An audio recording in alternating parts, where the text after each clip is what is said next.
Bonjour, vous êtes sur Radio Sensation pour un magazine immobilier avec notre invité Pascal Dufour, agent immobilier sur Bernay et la région Normandie.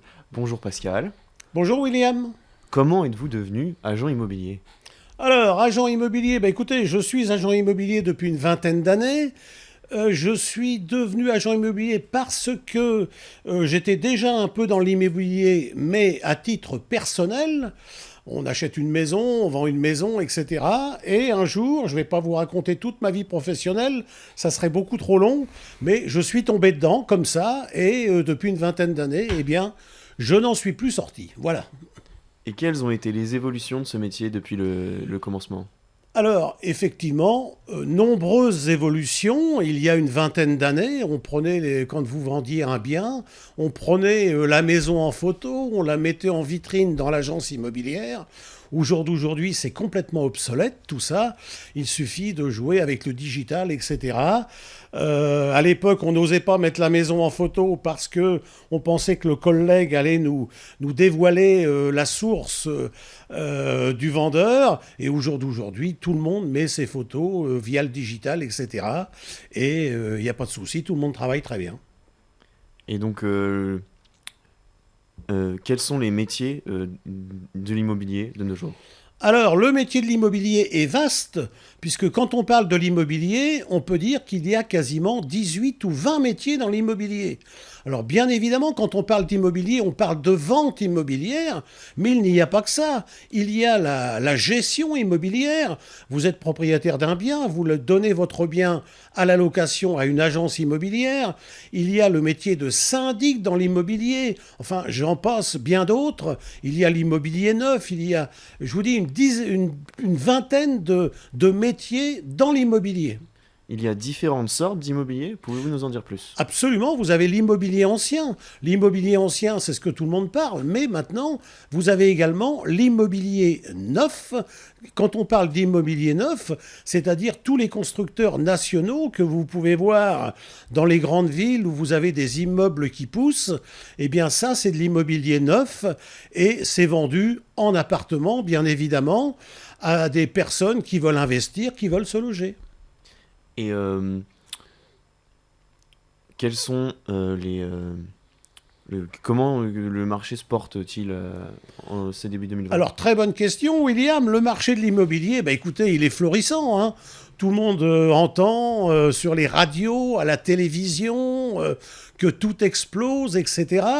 Pourquoi que l'immobilier est florissant ? En quelques chiffres, hein, 2019, on a passé plus d'1 million de ventes dans l'ancien. 2018, c'était un petit peu moins, mais on était autour du million de ventes également. Donc, pourquoi que cet immobilier... alors, il ne flambe pas, hein. On avait dit 2008, il va y avoir une crise immobilière. Il n'y a jamais eu d'effondrement dans l'immobilier. Il n'y a jamais eu de crise dans l'immobilier en France. Le marché de l'immobilier est un marché cyclique. Ça monte, ça descend, mais il n'y a jamais eu de crise. Alors bien évidemment, ici nous sommes à Bernay, on ne peut pas comparer Bernay puisqu'on entend parler que tout monte dans l'immobilier.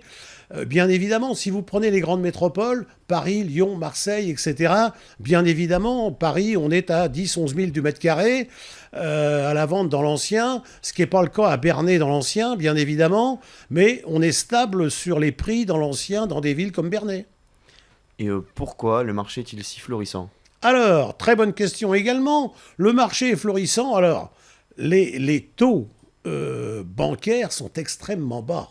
Au jour d'aujourd'hui, vous empruntez de l'argent à un peu plus d'1%, 1,3 à peu près. Et bien évidemment, quand vous faites le taf sur 20 ans, 25 ans,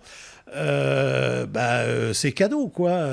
Même celui qui a un peu d'argent, il a intérêt à emprunter. Alors attention quand même, nous sommes début 2020. Les banques sont en train de resserrer les boulons parce que justement, on ne va pas rentrer dans un débat si vous voulez, avec la Banque Centrale Européenne, où ils ont dit attention, il faut fermer un peu les robinets parce qu'on prête trop d'argent et on peut se diriger vers une crise. Donc, c'est très intéressant d'emprunter à 1,3. Néanmoins, il ne faut pas acheter pour acheter. On emprunte à 1,3 parce qu'on a besoin d'acheter, mais on n'emprunte pas parce qu'on se dit les taux sont bas et on va acheter, quoi. Attention à la différence. Et c'est donc le conseil que vous donnez aux consommateurs d'immobilier? Alors, moi, je donne pas de conseils déjà. Je dis simplement qu'au jour d'aujourd'hui, oui, celui qui a besoin de se loger, qui a besoin d'acheter, que c'est un désir pour lui, oui, il faut le faire maintenant, puisque les taux n'ont jamais été aussi bas, et je serais tenté de dire que ça ne peut que remonter. Et quel conseil toujours donnez-vous à ceux qui veulent se lancer dans l'immobilier? Alors là, vous me parlez de la profession, là. Oui. Alors la profession immobilière, comme on l'a dit tout à l'heure, il y a une vingtaine de métiers, 18-20 métiers dans la profession immobilière.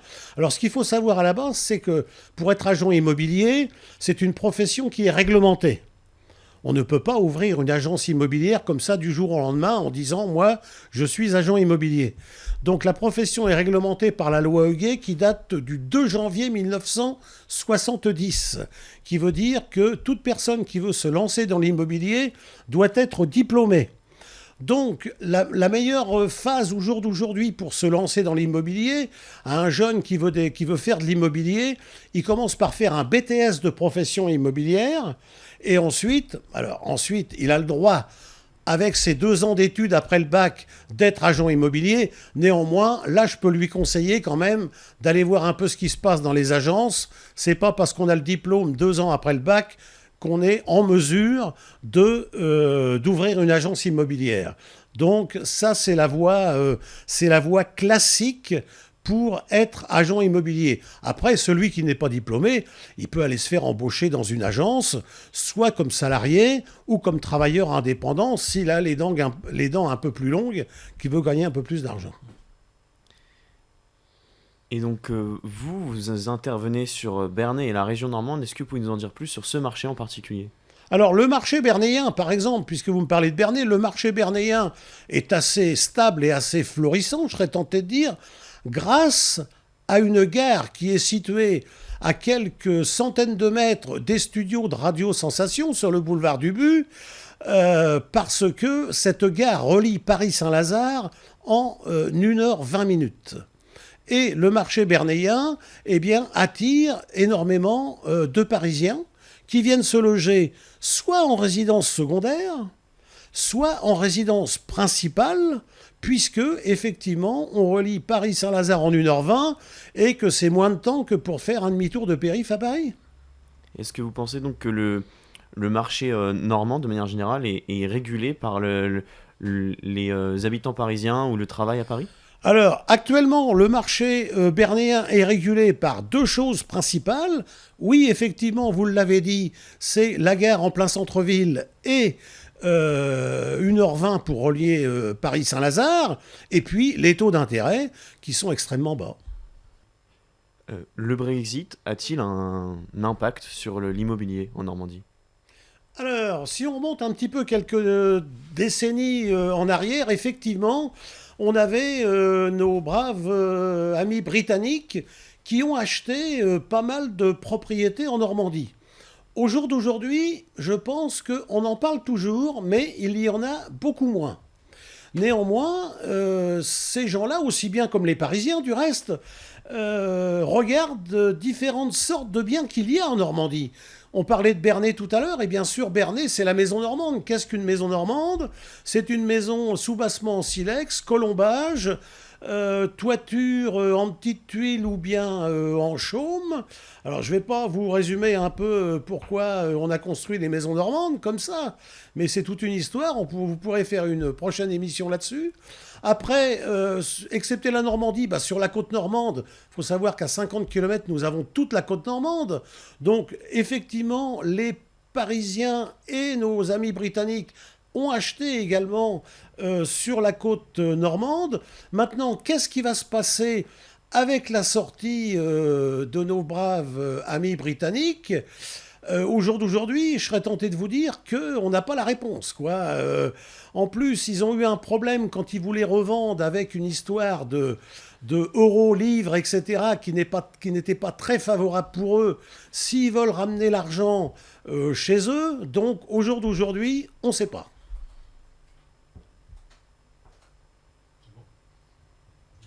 fait la conclusion tout à l'heure. On refait la conclusion.